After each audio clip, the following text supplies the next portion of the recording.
Ya, selamat sore teman-teman Epiders. Berjumpa lagi pada Epitalk kali ini edisi ketiga dengan topik kiprah epidemiolog kesehatan dalam penanggulangan kanker di Indonesia. Jadi kita memperingati Hari Kanker Sedunia yang jatuh pada tanggal 4 Februari tadi. Jadi pas sekali untuk mengangkat topik ini. Bersama saya Farida sebagai host dari komunitas epidemiolog.id. Nah, sekarang kita sudah terhubung dengan narasumber kita yaitu Bapak Koordinator Substansi Penyakit Kanker dan Kelainan Darah, Direktorat Pencegahan dan Pengendalian Penyakit Tidak Menular, yang terhormat Dr. Aldrin Airwan, SPAK, Mars M Biomed, MKes SH. Selamat sore dokter. Selamat sore, Assalamualaikum. Waalaikumsalam. Terima kasih dokter sudah bergabung bersama kami. Jadi izinkan saya memperkenalkan sedikit tentang komunitas kami yaitu epidemiolog.id. Jadi komunitas kami ini menjadi wadah bagi para epidemiolog baik ahli, alumni maupun mahasiswa untuk berbagi dan mendapatkan ilmu seputar kesehatan masyarakat khususnya epidemiologi. Nah, saat ini followers Instagram kita ada 3.000 lebih, kemudian ada 100 volunteer dan puluhan tim inti pengurus, di mana setiap bulannya akan ada beberapa kegiatan yang bermanfaat seputar epidemiologi. Nah, jadi dok, untuk awal boleh dokter diceritakan tentang perjalanan karir dan pekerjaan dokter di instansi saat ini. Oh gitu. Perjalanan karirnya kan panjang. Kalau dibuat cerita nanti sampai besok. Secara singkat aja dokter. Oke.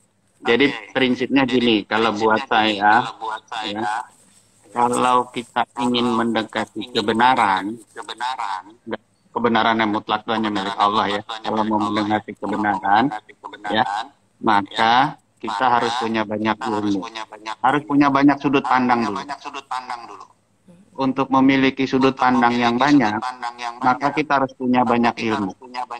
Untuk punya banyak ilmu, kita harus banyak belajar. Banyak cara untuk belajar, ya, tapi saya lebih banyak memilih ke pendidikan formal, ya. Nah, kemudian selain itu, untuk lebih mempertajam analisis kita, maka kita harus juga bisa apa namanya ya, bekerja di berbagai bidang, ya, yang tentunya saling berhubungan. Oleh karena itu, mulai dari prinsip saya tadi, ya, jadi perjalanan karir saya mulai dari sebagai seorang dokter, kemudian saya bekerja di rumah sakit, ya, kemudian rumah sakit swasta pada saat itu, kemudian saya masuk ke apa pada waktu itu ya menjadi dokter puskesmas, jadi kepala puskesmas di dua puskesmas yang berbeda. Kemudian saya masuk ke rumah sakit, ya, dari RSCM, kemudian ke Rumah Sakit Kanker Darmais, dan kemudian masuk di Kementerian Kesehatan. Awalnya saya ada di Direktorat Jenderal Kesehatan Masyarakat, kemudian saya pindah ke Direktorat Jenderal Pelayanan Kesehatan, dan terakhir sekarang saya di Direktorat Jenderal Pencegahan dan Pengendalian Penyakit, khususnya di penyakit tidak menular, dalam hal ini kanker dan kelainan darah sebagai koordinator. Jadi mungkin seperti itu singkatnya. Ya, baik dok. Jadi saat ini pekerjaan dokter sebagai koordinator ya. Ya, Eh, pekerjaannya saya sebagai koordinator substansi kanker dan kelainan darah. Tapi di sisi lain ya tentunya dalam menunjang karir kita juga harus eh, mencoba merambah sisi lain. Kebetulan saya saat ini dipercaya sebagai ketua ID di Jakarta Timur. Alhamdulillah. ya, alhamdulillah ya dok ya. Baik dok. Masuk ke pertanyaan ya dok ya.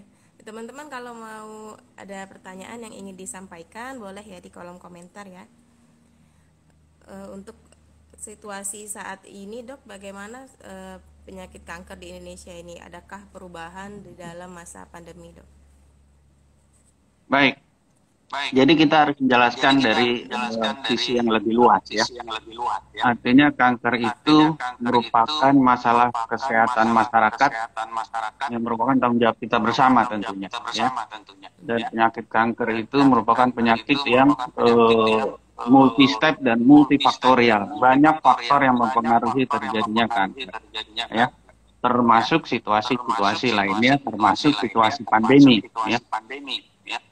Artinya di dalam atau di luar situasi pandemi pada saat ini kita bisa melihat bahwa kasus kanker saat ini terus meningkat, ya, terus meningkat. Bahkan kita bisa melihat datanya, baik itu dari Riskesdas maupun dari Globokan, ya. Di situ terlihat peningkatan kanker ya secara signifikan, baik itu secara kejadian kasusnya maupun angka kematiannya. Ya. Kalau dikaitkan dengan pandemi tentunya ya, banyak juga faktornya yang mempengaruhi, seperti misalnya upaya-upaya yang biasa kita lakukan yang terkait dengan pengumpulan massa ataupun kontak kita dengan petugas kesehatan, fasilitas pelayanan kesehatan. Tentunya hal itu juga akan berpengaruh adanya pandemi ya. Misalnya kita tidak deteksi dini yang sifatnya mengumpulkan massa menjadi satu kendala. Begitu juga deteksi dini yang sifatnya perorangan, karena kan orang juga sedikit mungkin menghindari kontak ya, terutama dengan fasilitas pelayanan kesehatan, karena mereka menghindari kemungkinan terjadi penularan. Namun demikian tentunya kita juga melakukan berbagai inovasi ya di dalam kita menyiasati situasi pandemi ini ya, sehingga penanggulangan kanker walaupun akan terpengaruh, tapi tetap kita bisa berupaya untuk terus melakukan satu peningkatan dalam penanggulangan kanker, misalnya melalui telemedicine, melalui penyusunan petunjuk-petunjuk teknis bagaimana melakukan deteksi dini pada situasi pandemi saat ini. Ya. Jadi itu untuk gambaran, jadi kan di komunitas kita juga mungkin banyak teman-teman yang masih jadi mahasiswa epidemiolog. Jadi manakah yang menjadi fokus epidemiolog kesehatan dalam penanggulangan penyakit kanker ini dok? Sebagai epidemiolog kesehatan fokusnya yang mana dulu gitu? Nah, saya senang nih kalau bicara banyak mahasiswa, dia kan akan menjadi generasi penerus ya, yang jauh lebih hebat dari kita sekarang lah ya. Ya, tentunya ranah itu sangat luas sekali ya. Kalau kita tinjau dari segi kami di Kementerian Kesehatan sebagai satu regulator, tentunya dalam menciptakan satu regulasi itu didasarkan atas satu analisis dari suatu data. Ya. Jadi kalau data itu yang merupakan satu landasan dalam kita menentukan kebijakan tidak valid, ya, maka kebijakannya tentu akan salah. Nah, itu kan merupakan pekerjaan yang sangat besar bagi seorang epidemiolog ya. Artinya bagaimana seorang epidemiolog bisa mengumpulkan data.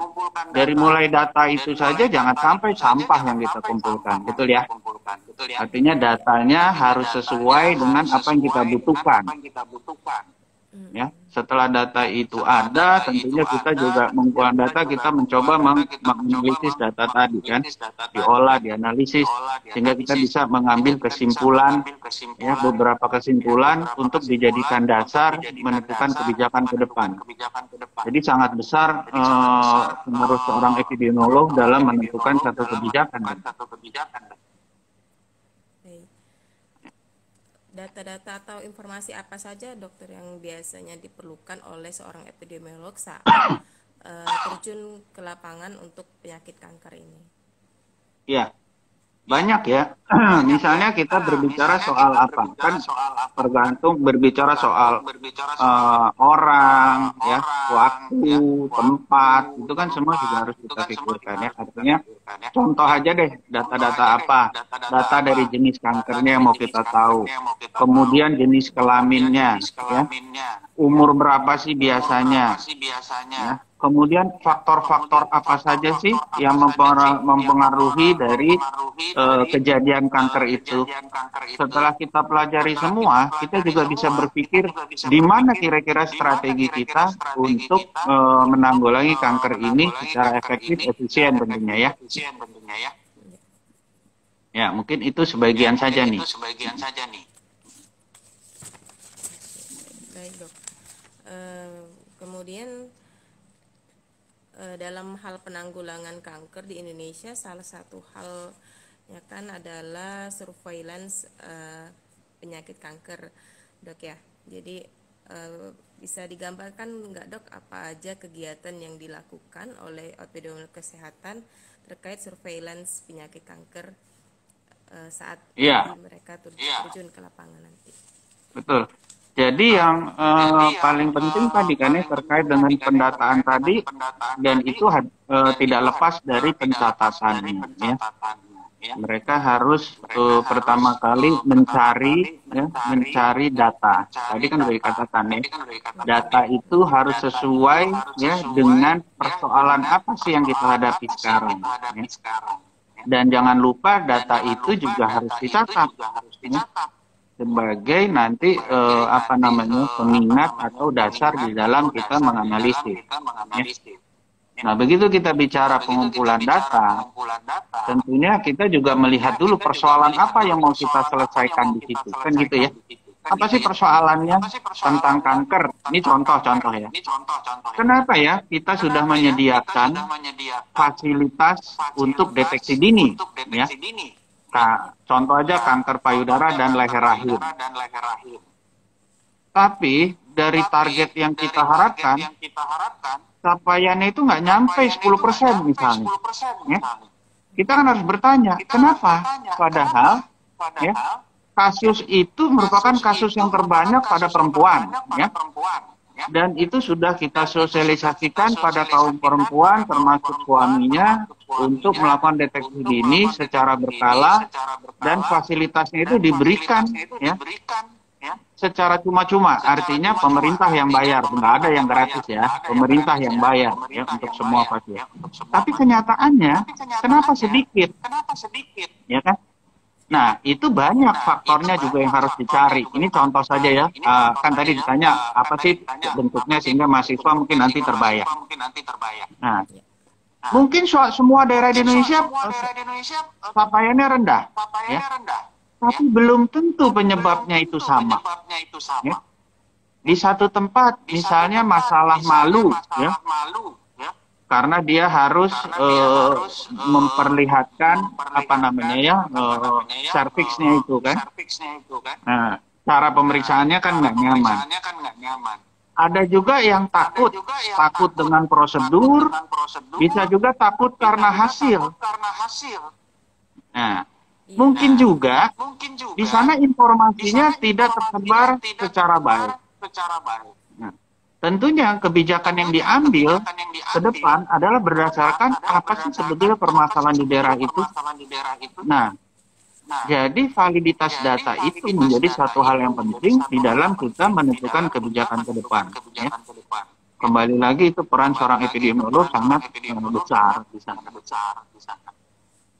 Ya, jadi berdasarkan data surveillance penyakit kanker yang dilakukan oleh seorang epidemiolog kesehatan, kita bisa menentukan prioritas masalah kanker dan intervensi selanjutnya ya dok ya? Iya, gitu sebagai dasar pemikiran tadi, betul. Baik dok, selanjutnya mungkin apa saja kendala yang dialami oleh seorang epidemiolog kesehatan saat ada di lapangan dok? Mungkin dokter sering anggotanya kan melaporkan ada kendala ini dokter gitu di lapangan misalnya. Iya. banyak ya, karena kan kita hidup di satu komunitas yang sangat luas dengan berbagai keterbatasan dan berbagai interest dari seseorang. Ya, bisa saja kendala itu datangnya dari sarana prasarana, ya, di mana kita tidak disupport oleh prasarana yang cukup. Bisa juga dari masalah kebijakan pimpinannya misalnya ya, bahwa dia interestnya nggak ke sana, sehingga dia tidak berkembang ke arah sana. Ya. Bisa juga kendala di dalam teknologi. Ya. Misalnya salah satunya kita menggunakan sistem informasi yang menggunakan jaringan. Ya. Bisa saja hal itu juga menghambat proses di dalam pekerjaan kita. Ya. Jadi kembali lagi bahwa kita melihat satu persoalan itu harus dari skup yang lebih luas, jauh lebih luas. Kemudian kita lihat di dalam faktor-faktor apa saja yang mempengaruhi, ya, dan dibutuhkan, ya, sehingga kita dapat menyelesaikan pekerjaan itu dengan baik. Maka itu akan terlihat ya kendala tadi. Baik kendala dari diri sendiri, kendala dari pihak luar. Luar itu bisa karena kebijakan, bisa karena sarana dan prasarana tadi. Ya, bisa juga karena waktunya tidak diberi, ya. Atau kita mau memasukkan pencatatan kita ke dalam sistem informasi tapi sinyalnya tidak memadai, ya. Banyak sekali hal-hal seperti itu. Mungkin juga nggak dok ada keterbatasan dari SDM yang ada di kementerian misalnya? Ya, jadi kembali lagi bahwa saya selalu mengatakan untuk menyelesaikan satu pekerjaan dengan baik, ya, ada dua hal yang penting yang harus kita miliki. Yang pasti pertama harus punya kompetensi. Yang kedua adalah komitmen. Kalau dua hal itu atau hanya salah satu yang kita miliki, pasti terkendali. Nah, kalau saat ini, ya, alhamdulillah kendala yang signifikan dari kami sebagai sumber daya, ya, sebagai sumber dayanya tidak terlihat terlalu besar ya, artinya karena memang di Kementerian Kesehatan pun kita punya yang namanya mekanisme peningkatan kapasitas ya, baik itu sifatnya manajemen maupun teknis. Begitu juga di daerah, halnya sama. Sehingga hal-hal yang terkait dengan kompetensi itu cukup baik. Mungkin hanya terkait dengan komitmen, ya, dan terkait juga dengan tadi ya, prioritas dalam pekerjaan itu yang menjadi satu hambatan, karena satu orang mungkin dibebani oleh banyak pekerjaan sehingga dia analisis beban kerjanya yang harus dilihat lagi. Iya, udah. Jadi juga saya kan juga ada pengalaman dulu bekerja di puskesmas juga seperti itu ya. Jadi biasanya orang yang pegang surveillance itu misalnya perawat atau bidan yang sebenarnya dia juga ada pelayanan di puskesmas dan sebagainya. Jadi untuk misalnya terjun langsung surveillance itu mungkin hanya berapa kali aja dalam 1 bulan gitu, karena ada keterbatasan jumlah SDM di fasilitas kesehatan seperti puskesmas begitu dok. Tapi belakangan ini saya melihat ada khusus, jadi epidemiolog kesehatan itu direkrut khusus, bahkan bukan dari PNS ya dok ya, di non PNS gitu, khusus untuk melakukan PE atau penyelidikan epidemiolog, kemudian surveillance dan sebagainya. Jadi makin kesini saya pikir memang semakin baik ya dalam ketersediaan SDM berdaya. Ya, bahkan di fasilitas kesehatan. Kemudian dok, setelah kita kan bahas tadi ada data, kemudian kalau sudah dikumpulkan data tersebut, dari pengolahan datanya seperti apa biar jadi nanti informasi pada masyarakat itu. Betul. Jadi setiap data yang kita kumpulkan, ya, tentunya kan kita olah tadi ya.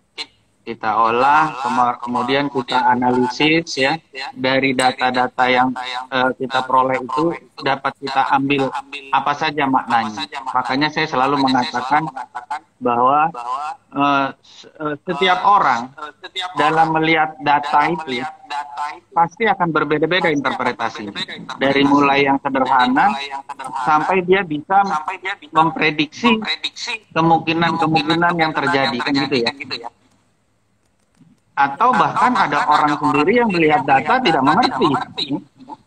Artinya ya data sebatas angka, tapi dia tidak bisa mencoba menghubungkan data itu dengan hal-hal yang lalu atau hal-hal di masa depan atau strategi yang akan diambil. Artinya kalau di kita punya namanya sistem informasi ya, terkait dengan umur, jenis kelamin, jenis kanker, metode pemeriksaan, tindak lanjut dari hasil pemeriksaan kita, ya, itu ada semua. Data itu masuk di dalam sistem informasi kita untuk kita olah, ya. Bagaimana capaiannya, apa saja kemungkinan kendalanya, ya. Kemudian strategi apa yang harus kita lakukan dalam mengatasi kendala itu, ya. Nah, baru nanti kita lakukan misalnya ya, kita lakukan suatu strategi penyelesaian yang dimulai dari skup yang kecil. Atau kadang kita suka bilang dalam rangka pilot project ya. Nanti pilot project itu diterapkan, ya, kemudian terus kita evaluasi sampai mendapatkan satu hasil yang optimal, kemudian kita upscaling menjadi satu program yang lebih besar. Ya. Itu yang kira-kira apa yang kita lakukan di selama ini di Direktorat PPN. Ya, baik. Jadi tadi ada program kesehatan apa Dok yang sedang dilaksanakan terkait penyakit kanker ini yang lagi difokuskan oleh Kementerian. Jadi gini. Ya. Dalam penanggulangan kanker ya, kita punya yang namanya pedoman penanggulangan kanker yang diatur di dalam Permenkes 71 tahun 2015. Di sana memang tertulisnya adalah penanggulangan PTM, ya, tapi kanker adalah bagian dari PTM. Ya, nah di sana ada 4 pilar pendekatan. Itu yang kita lakukan dalam penanggulangan kanker. Satu adalah promosi kesehatan. Jadi kita melakukan program di dalam promosi kesehatan. Misalnya kegiatannya apa? Kegiatannya adalah bentuknya adalah sosialisasi dari iklan layanan masyarakat. Kampanye-kampanye yang sifatnya adalah mengedukasi masyarakat. Misalnya memasang label tentang pesan kesehatan pada berbagai produk, kan gitu ya. Nah, itu contoh. Kedua, ya, strategi kedua adalah dengan perlindungan khusus. Misalnya, ya, untuk kanker serviks, kita melakukan vaksinasi HPV. Karena lebih dari 90% penyebab dari kanker serviks itu adalah HPV tadi. Ya. Jadi kita lakukanlah itu pemberian imunisasi HPV pada anak sekolah, anak usia sekolah kelas 5 dan kelas 6 SD yang dilakukan dalam bulan imunisasi anak sekolah. Tentunya itu akan terus dikaji dan diupayakan untuk menjadi satu program nasional. Ya. Sebagaimana kalau kita lihat di dalam global strategi penanggulangan kanker serviks ya, bahwa mereka mengarah kepada minimal 90% perempuan usia 15 tahun itu divaksinasi HPV ya. Itu kalau global strategi. Kita terus berjalan ke arah sana. Kemudian yang ketiga adalah pilar deteksi dini. Jadi di dalam kegiatan deteksi dini ada dua kegiatan di dalam. Yang pertama adalah screening, yang kedua adalah diagnosis dini. Yang screening adalah bagaimana kita bisa menemukan faktor risiko terjadinya kanker pada seseorang. Kalau diagnosis dini adalah kita bisa menemukan secara dini orang-orang yang memiliki kanker, gitu ya. Nah, jadi itu yang harus kita lakukan karena kita tahu bahwa semakin awal kita menemukan, maka prognosisnya akan lebih baik dan dampak yang diakibatkan akan jauh lebih kecil. Ya, itu yang kita lakukan. Misalnya saat ini untuk kanker yang terbanyak kan kanker payudara dan leher rahim ya. Nah, itu kita lakukan dengan sadanis ya. Dimulai dari sadari, periksa payudara sendiri. Ya, kita sosialisasikan pada masyarakat bagaimana harus melakukan sadari ya. Kapan dilakukan, bagaimana melakukannya, apa yang harus menjadi perhatian, itu harus kita ajarkan ya. Kemudian setelah sadari kita lakukan sadani ya, periksa payudara klinik. Dilakukan oleh petugas kesehatan di fasilitas pelayanan kesehatan tingkat pertama. Nah, itu juga harus tahu caranya, ya, apa hal-hal yang menjadi perhatian. Nah, terkait kanker payudara ini, yang paling penting adalah kenali payudara Anda sendiri. Ya. Itu harus menjadi satu hal yang penting yang disosialisasikan oleh petugas-petugas kesehatan. Artinya hanya si yang pemilik payudara itu yang mengetahui atau menyadari ada hal-hal yang tidak biasanya pada payudaranya. Tidak menunggu adanya benjolan, tidak menunggu adanya pordoransi atau ada apa seperti kulit jeruk, tidak menunggu adanya retraksi nipple, ya, tidak menunggu adanya keluar air susu dari puting pada yang tidak menyusui. Ya. Itu semua sudah terlambat, tapi adalah hal-hal yang tidak biasa terjadi pada payudaranya harus disadari. Ya. Kemudian kalau untuk kanker serviks kita menggunakan IVA. Ya, jadi kita coba IVA, kita lihat adakah lesi prakankernya. Kalau ada langsung tindak lanjuti dengan krioterapi. Karena di dalam deteksi dini kanker mengandung prinsip see and treat. Jadi kita temukan dan obati. Jadi itu tidak hanya kita temukan, habis itu nggak tahu mau diapain.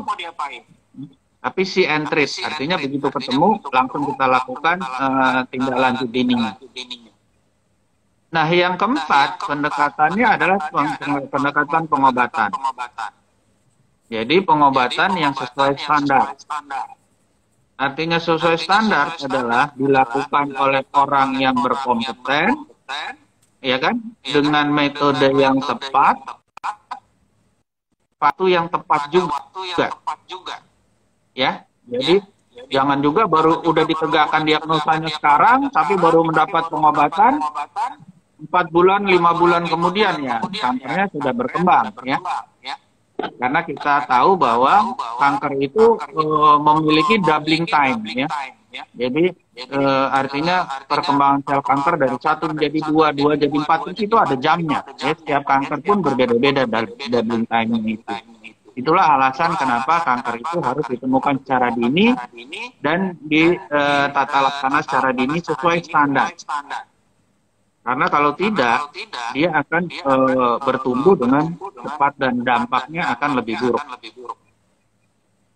Mungkin itu. Saya lupa namanya. Siapa tadi ya? Saya Farida, Dok. Farida, ya, Mbak Farida. Ya.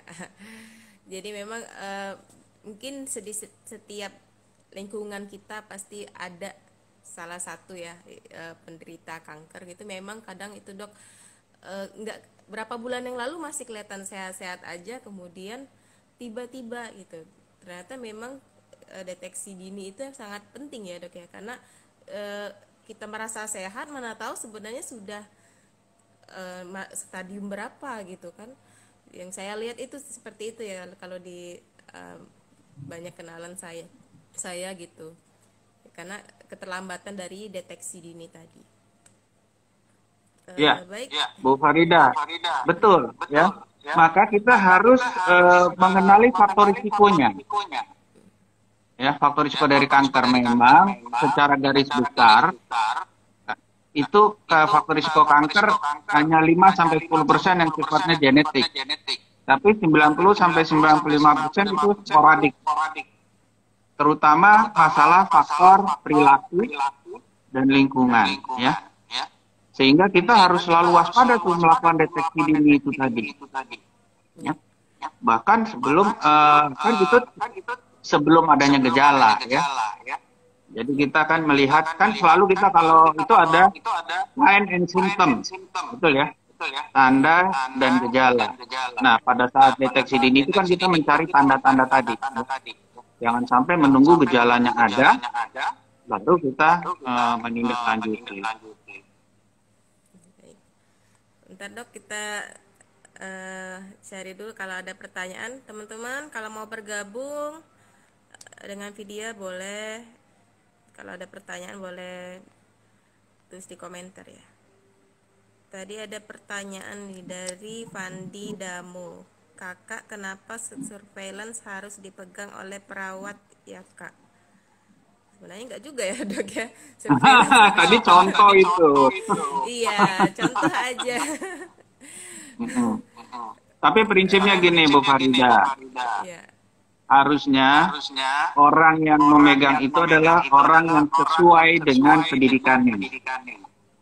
Yang kedua, harus memiliki passion di situ. Betul ya? Jadi harus dua hal itu. Ya, sesuai dengan pendidikannya dan sesuai dengan passionnya.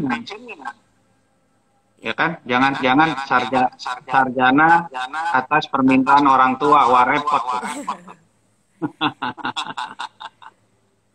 Jadi yang dari narasumber yang sebelum itu pernah bilang bahwa epidemiolog itu sebenarnya sesuatu yang bisa dipelajari gitu.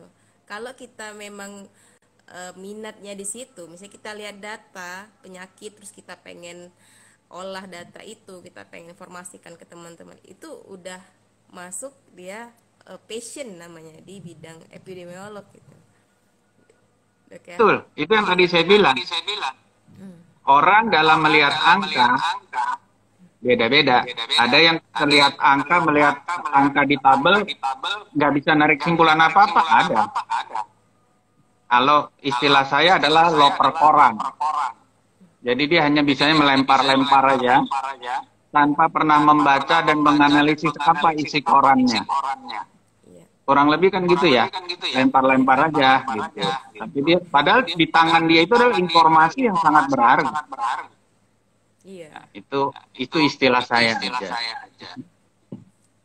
Ada pertanyaan lagi dok, dokter saya mau nanya dok, ada tanteku karena kurang deteksi dini ternyata tanteku sudah derita kanker serviks, jadi gimana ini dok? Nah, ya. Jadi gini. Memang tadi dikatakan bahwa yang paling baik adalah kita mencegah. Betul ya? Mencegah, jangan sampai terjadi. Namun, kalau sudah terjadi pun, apa yang harus kita lakukan? Ya, tentunya kita harus mengikuti ya, protokol pengobatan itu dengan baik. Ya, kalau saya bilang protokol tentunya harus sesuai juga, orangnya yang mau sesuai kompetensinya, fasilitasnya juga yang memadai, ya. Kemudian metode pengobatannya juga harus yang sesuai. Intinya adalah patuhi protokol pengobatan itu. Tapi saya sadar, mungkin di Indonesia ada satu kebudayaan menggunakan pengobatan tradisional, kan gitu ya. Ini sekalian aja saya jawab nih ya, karena itu satu fenomena. Ya. Kalau kita bilang penggunaan obat tradisional adalah bagian dari budaya, maka kita sebagai tenaga kesehatan juga harus sadar bahwa budaya itu nggak bisa dihapus, kecuali kita melakukan genosida. Ya, membunuh orang-orang yang memiliki kebudayaan itu. Ya, jelas saja hilang, tapi itu nggak mungkin dilakukan genosida. Nah, sehingga apa yang mesti kita lakukan adalah memberi informasi yang baik tentang pengobatan supporting tersebut. Jangan pengobatan supporting diubah menjadi pengobatan alternatif. Ya, artinya meninggalkan apa yang menjadi standar pengobatannya dirubah menjadi yang alternatif. Ya, jangan seperti itu. Tapi kalau sebagai supporting, ya, dan tidak mengganggu pengobatan yang definitif tadi, makan aja. Iya, nanti ada pertanyaan lagi apa enggak?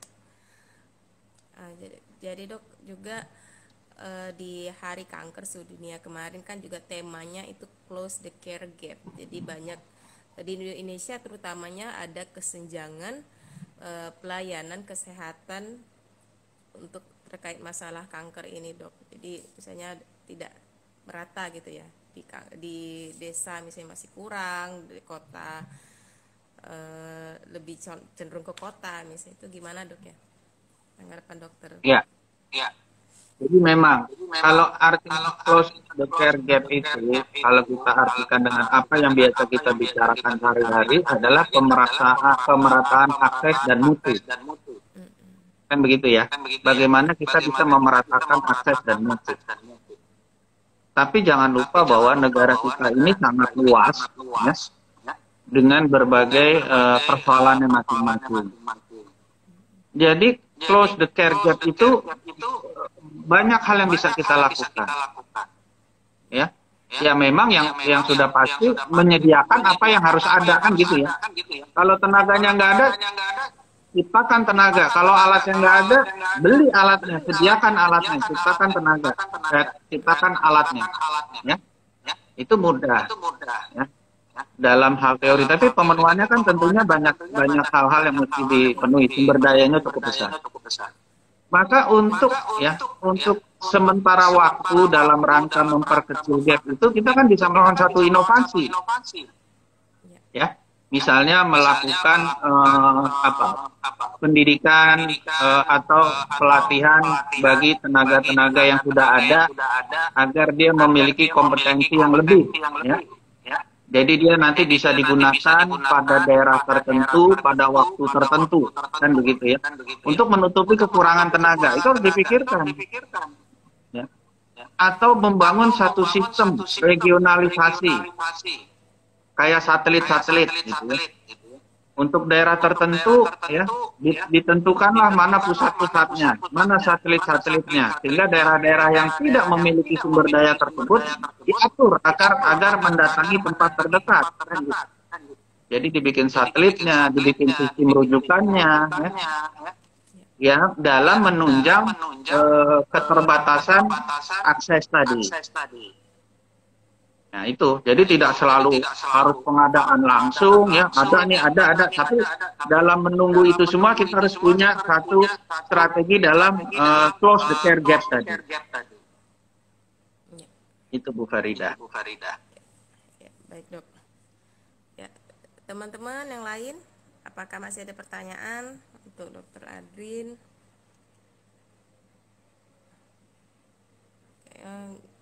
Udah habis ya dok ya pertanyaannya.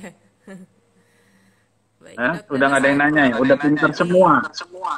Iya, udah pinter semua teman-teman ini.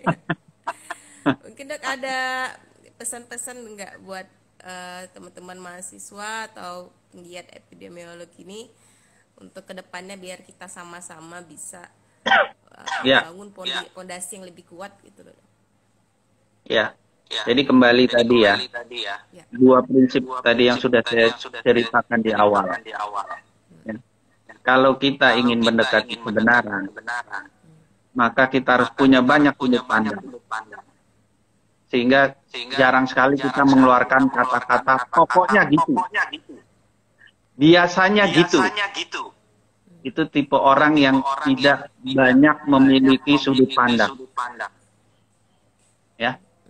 Kalau udah pokoknya itu udah pokoknya saya benar sendiri aja. Atau saya dulu oleh guru saya dikasih tahu bahwa itu namanya hegemoni dalam ilmu pengetahuan. apa yang dia ketahui itulah yang paling baik. Nah, itu bahaya tuh orang seperti itu. Ya, atau prinsip saya selalu bilang ini, siapakah orang yang paling berbahaya di dunia? Adalah orang yang tidak tahu bahwa dirinya tidak tahu. Itu yang berbahaya sekali, apalagi dia berada pada posisi penentu. Ya, jadi harus punya banyak sudut pandang. Untuk punya banyak sudut pandang harus punya banyak ilmu. Ya, untuk punya banyak ilmu harus banyak belajar. Dari mana saja belajar itu. Ya, itu harus kita kerjakan.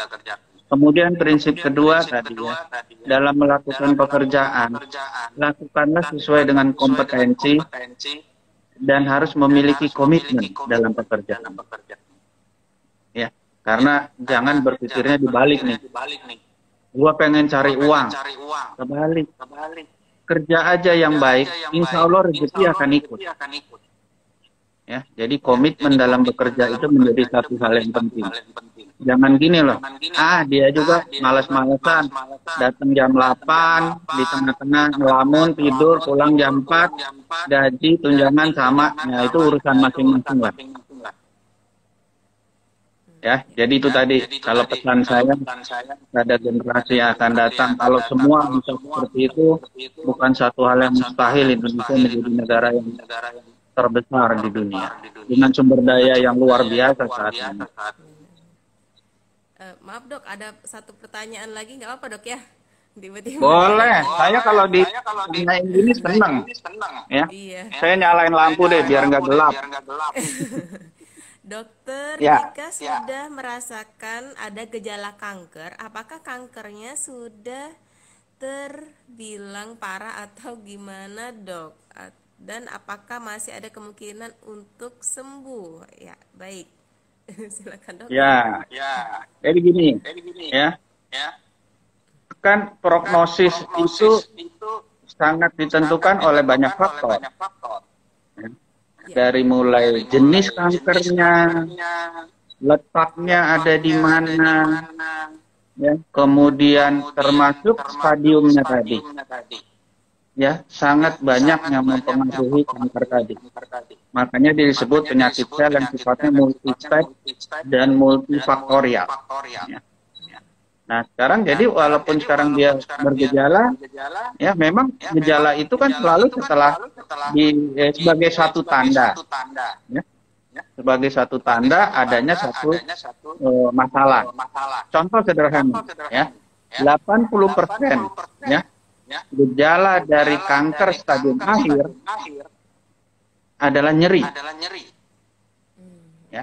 Sedangkan definisi nyeri adalah itu adanya suatu kerusakan jaringan atau potensi kerusakan jaringan. Jadi nyeri itu adalah satu sensasi subjektif yang menggambarkan adanya kerusakan jaringan atau berpotensi terjadi kerusakan jaringan. Nah, kan tadi nggak jelas nih gejalanya yang mana. Tapi intinya ya, tetap harus didiagnosis pasti apa kankernya, ya, kemudian pada stadium berapa, sehingga dapat ditentukan pengobatannya yang paling tepat. Jadi pengobatan itu prinsipnya harus tepat diagnosis, ya, tepat pengobatannya, dan yang ketiga adalah tepat responnya. Ya. Nah, sekarang orang selalu berpikir adalah dulu ya. Yang penting tepat diagnosis, tepat obat. Pasti hasilnya baik. Kenyataannya tidak. Nah, buku-buku kedokteran yang akhir-akhir ini menulis 3, tepat diagnosis, tepat pengobatan, dan tepat respon. Nah, yang menentukan respon itu sangat banyak ditentukan oleh sikap si penderita.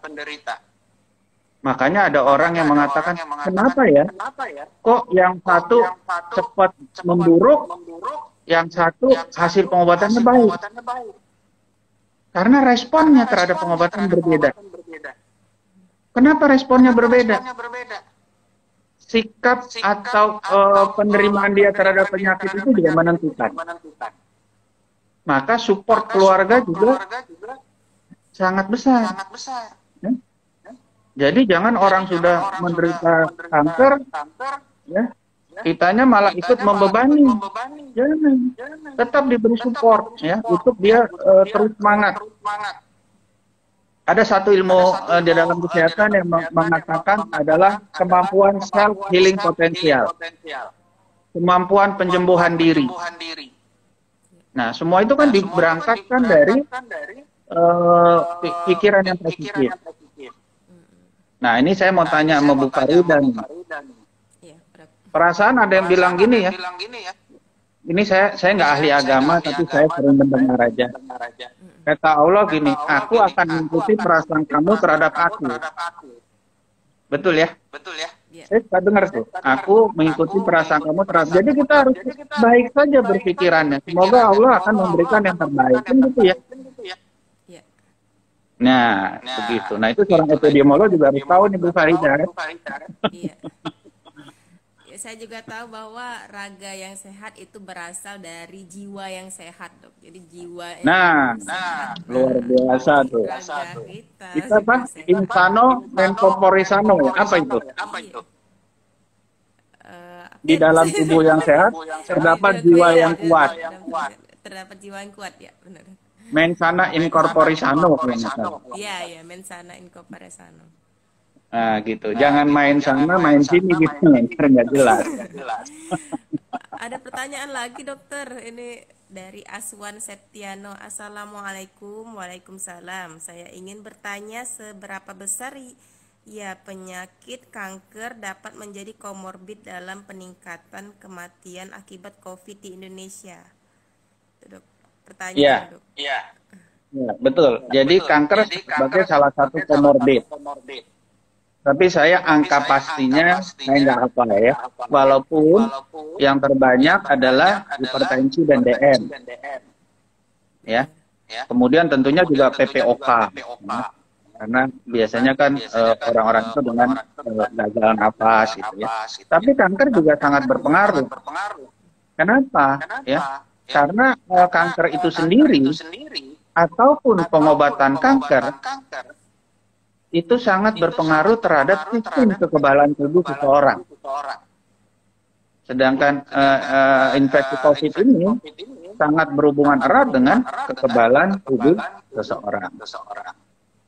Sehingga sudah pasti kanker itu menjadi satu komorbid yang berpengaruh terhadap angka kejadian COVID-19. Baik, teman-teman, gimana? Masih adakah pertanyaan? Ini luar biasa banget ini narasumber kita. Ayo, saya mah kalau diajak ngomong gini senang. Karena buat saya, setiap kali pertemuan seperti ini menambah ilmu juga buat saya. Dari yang muda-muda, dari Bu Farida. Iya, Dok. Benar, Dok, ya. Terus saya juga melihat, Dok, ya, kalau sekarang itu terutama dari yang pilar pertama, Dok, ya, promosi kesehatan itu banyak sekali, Dok. Jadi bukan hanya di TV aja, tapi sekarang kan Instagram juga jadi ya seperti ini, Dok, ya, media untuk menyebarkan informasi kepada masyarakat. Jadi ini teman-teman yang nonton, mohon banget untuk sebarkan lagi ke teman-teman yang lain gitu. Bahwa kita harus sadari sejak awal, kalau bisa tuh deteksi dini, screening untuk penyakit kanker. Dok, ada pertanyaan lagi, Dok. Dokter, apakah diabetes mellitus, DM dan diabetes, DM dan diabetes kan sama ya? Bisa menjadi meningkat tidak ini, Dok, saat COVID ini, Dok? Oh, maksudnya sama tadi udah dijawab. Iya, udah ya. Udah, Mas Fandi sudah dijawab tadi ya sama dokter ya. Baik. Tadi saya nanggapi Bu Farida tadi yang cerita soal promosi kesehatan. Jadi sebetulnya ada dua hal penting yang harus kita kembangkan. Satu adalah media menyampaikannya. Tadi Bu sudah bilang ya, ada Instagram seperti sekarang, ada flyer, ada film, ada komik, banyak kan. Iya. Tapi selain itu juga harus kontennya yang berisi dan menarik kan gitu ya. Iya. Juga Coba sumbernya kalau kan, yang ngisi, sumbernya nah, juga yang coba kalau terpercaya. yang ngisi kita nulisnya apa, nyampainya kayak baca koran. Ya, pasti kan nggak menarik juga atau nggak interaktif ya. Artinya kontennya itu juga harus sangat baik. Gitu. Baik. Obesitas Mas, Dok. Masalah DM, apakah DM dan obesitas, Dok, bisa menjadi meningkat saat COVID ini? Maksudnya Iya, di masa pandemi ini betul. COVID dan diabetes dan obesitas jadi meningkat. Iya, betul. Karena kan juga tadi mempengaruhi dari sistem pertahanan tubuh. Ya, semua itu kan akan uh, bermuaranya kan ke sana. Ya. Seperti kalau hipertensi kita berbicara apa namanya reseptornya ya yang meningkat pada orang dengan hipertensi. Jadi tentunya hipertensi, DM, kanker, PPOK itu menjadi satu komorbid pada kasus COVID.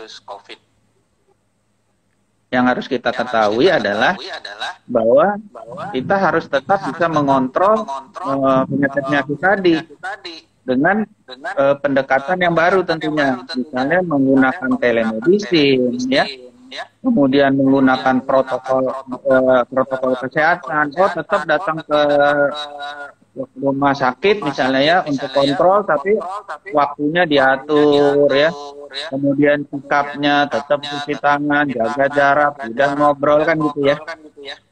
Nah, jadi bagaimana kita mensiasati keadaan yang ada sekarang. Bukan berarti menyerah, tapi harus menyiasati setiap keadaan untuk kehidupan yang terus lebih baik. Oke, teman-teman. Udah mau merapat jam 4, tinggal 5 menit lagi waktu kita. Apakah masih ada pertanyaan?